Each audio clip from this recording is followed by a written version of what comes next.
नाटा कहले सुन डाकिबू कहूँ बा धरी हवनी धरी हवनी मौसा कोठी अछंती आसिकी सूचना है। केंद्र देखा हुंतु तुमको धर्म छाड़लानी मु कहूँ गेरस्थ ना धरती मु धरबी कमिति आ धरी हबनी कहू लोक ना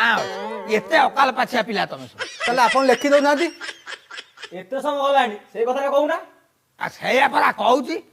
आगो धरी हबनी हम डाकी चालू तम घर पुरी नुह कौटू आसिक एठी पुरी रे केन्द्र खोलछ आपण लिखि दंतु आमे डाके दउ लेखी हवन लेखि हवनी मौसा कोठी अछंती आसी सूचना केंद्र रु देखा करंतु ए तुमको धर्म छाड़ी गला लेखी मत लेखा आसे ना ताले आमे केमि जानिबु केमिति मु ठारुची बुझ स्वामी ना धरती हैं ये कौ क्षेत्र जगन्नाथ महाप्रभुकर क्षेत्र ये ओडिया माटी स्वामी ना सब धरती नर्क को मु जीवी